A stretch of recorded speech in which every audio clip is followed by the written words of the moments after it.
Hello and welcome to News 18 Global with me, Ayushman Singh Jamwal. Our top story, the Ukraine-Russia war, ladies and gentlemen, continues to escalate. Ukraine claims that Russia attacked a supermarket in Odessa, leaving 3 wounded. The firefighters fought through the night to control the flames before sunrise today. On the counter-offensive, Ukraine asserts that it has successfully downed 3 waves of Russian missiles and drones targeting Odessa. Russia has not responded so far.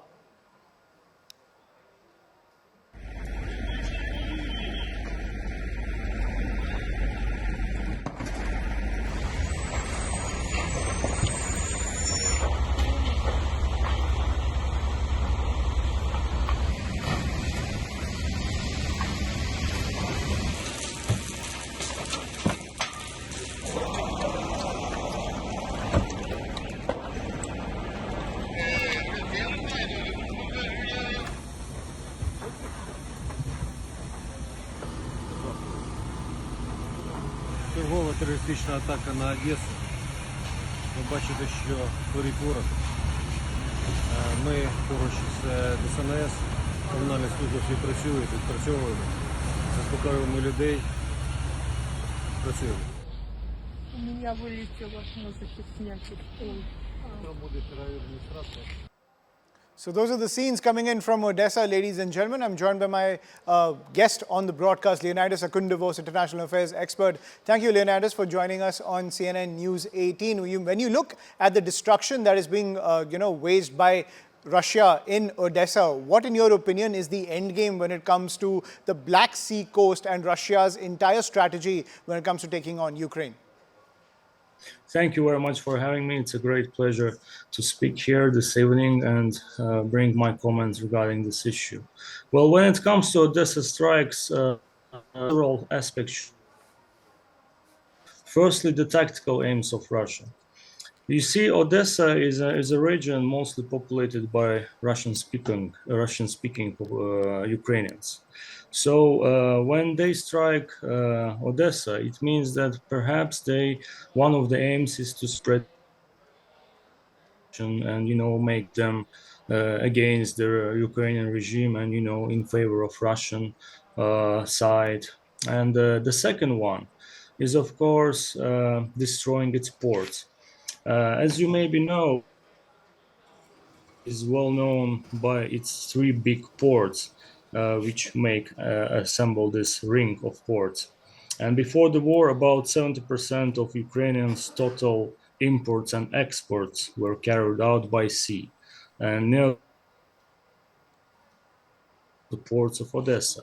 So to destroy its ports and eliminate any possibility for Ukraine to be able to export grain via this infrastructure, even though Russia warned that the ships entering Odessa port would be considered legitimate targets.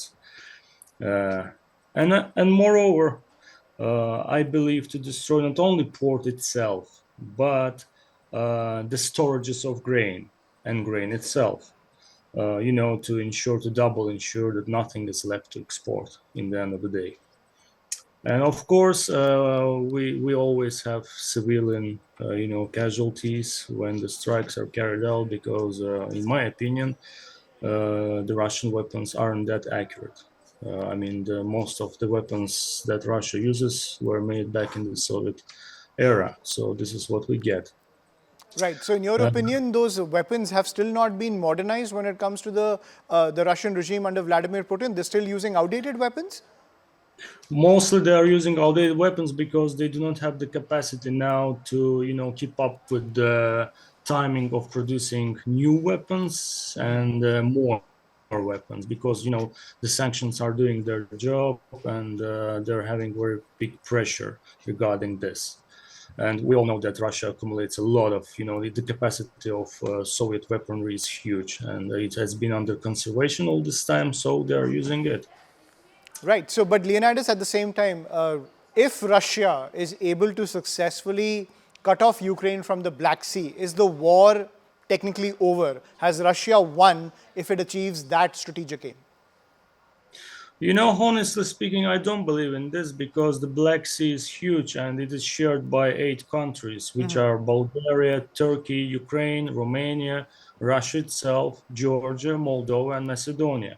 And 4 of them are NATO members, which are Bulgaria, Turkey, Romania, and Macedonia. So I don't think that eventually, Russia will have total control of Black Sea, and it cannot be considered an end game, rather a partial success.